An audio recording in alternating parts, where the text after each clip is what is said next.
y bienvenidos a un nuevo video. El día de hoy con un nuevo conteo repleto como de casos misteriosos, curiosos, muy interesantes. Ya les había prometido esto en Twitter hace algunas semanas, pero por fin hoy lo hacemos. Como ya vieron por el título, hablaremos sobre casos de reencarnación. Acá haremos 6 y les voy a dejar otros 3 en mi página de Facebook para que vayan y lo vean ahorita después de este video. Pero por ahora no me voy a alargar más, simplemente comencemos con estas interesantes historias.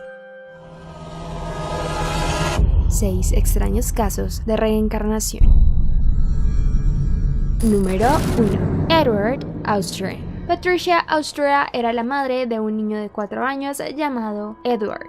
Desde que nació, Edward comenzó a desarrollar una fobia bastante extraña por los días sumamente lluviosos, oscuros y nublados. Esto se le hacía un poco extraño a la mamá, sin embargo no le dio mucha importancia, pues pensó que probablemente era algo normal en los niños. Tiempo después, Edward desarrolló un grave problema en su garganta, en la cual le comenzó a doler muchísimo. Su mamá obviamente se preocupaba por este dolor y trató de llevarlo al médico varias veces, pero no descubrieron nada en el momento. Hasta que llegó un tiempo en el que Edward le dijo que le dolía su disparo. Obviamente la mamá se asombró y desde este momento Edward comenzó a contarle historias increíbles de lo que parecía ser una vida pasada. Él le contó a su madre que había sido un soldado de la Primera Guerra Mundial y que había muerto de un disparo en la garganta. Esto fue lo único que le contó sobre esta vida pasada, así que la madre quedó un poco impactada, pero aún no creía que esto fuera real. Él siguió con su intenso dolor en la garganta, así que lo decidieron llevar al médico y él, como medida preventiva, lo que hizo fue quitarle las amígdalas en caso tal de que fuera una amigdalitis severa y no se hubieran dado cuenta todavía.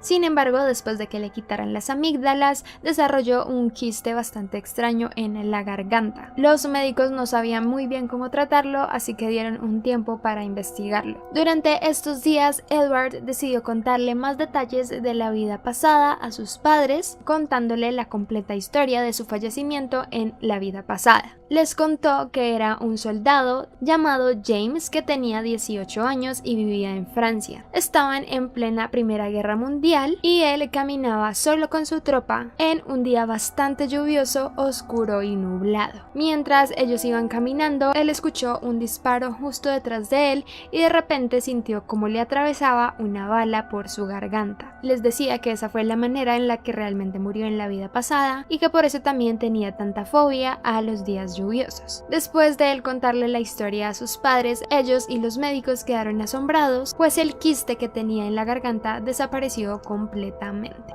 Número 2. Bruce Whittier.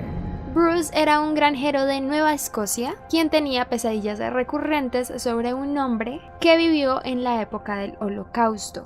Decía que en las pesadillas veía a un hombre, el cual estaba escondido junto a su esposa y sus hijos. Debido al trauma que tenía con estas pesadillas, decidió hacer una terapia de regresión para encontrar la causa de sus pesadillas. Descubrieron que posiblemente estos sueños eran recuerdos de su vida pasada, descubriendo que tal vez él fue Stefan Horowitz, un judío que fue atrapado durante el Holocausto. Parece ser que este hombre se escondió durante un tiempo del ataque de los nazis, sin embargo fue descubierto y llevado a Auschwitz con toda su familia. Su esposa e hijos fueron llevados y sofocados en las cámaras de gas y a él le dispararon por detrás. Sin embargo cuenta que siguió con vida, pero como los tiraban a trincheras repletas de cuerpos y realmente murió, fue de sofocación por los otros cuerpos que estaban encima de él. Recuerda que cuando murió vio una luz azul y la siguió. Obviamente este es un símbolo bastante judío, pues ellos creen que cuando mueren ven una luz azul, así que obviamente allí fue cuando se entendió en la regresión que él realmente era judío en la vida pasada. Igualmente otra noche él soñó con un reloj muy específico y se levantó bastante asustado, así que lo que hizo fue dibujar ese reloj con bastante detalle, justo como lo recordó en el sueño. También por alguna extraña razón en el sueño le dijeron dónde se encontraba exactamente ese reloj, así que decidió ir a buscarlo y efectivamente lo encontró. Se encontraba en Canadá por la ruta 1 y el hombre que tenía ese reloj bajo su propiedad le dijo que antes le había pertenecido a un hombre alemán que habitaba en los Países Bajos. Después de las terapias de regresión se dieron cuenta que este reloj había sido un sueño de él cuando vivía en la otra vida, pero era tan lujoso y costoso que nunca se lo pudo dar a sí mismo. Por ende le quedó marcado ese recuerdo y ahora en esta vida lo encontró de nuevo. Número 3. Gus Taylor.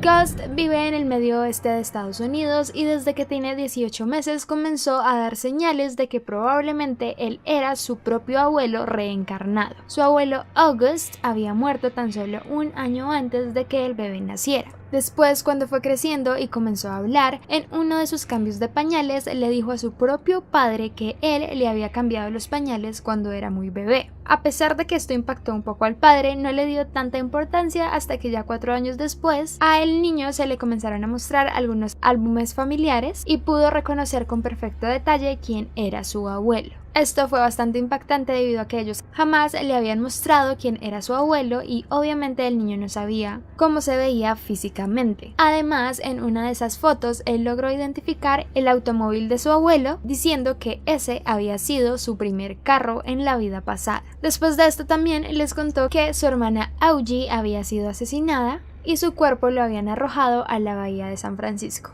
Obviamente allí los papás dijeron que seguramente si era la reencarnación de su abuelo, pues nadie, absolutamente nadie, le había contado esta trágica historia y solo muy pocas personas sabían de la muerte de la hermana de su abuelo. Después de todas estas declaraciones, él simplemente dijo: he muerto, pero Dios me dio un tiquete para volver a la vida.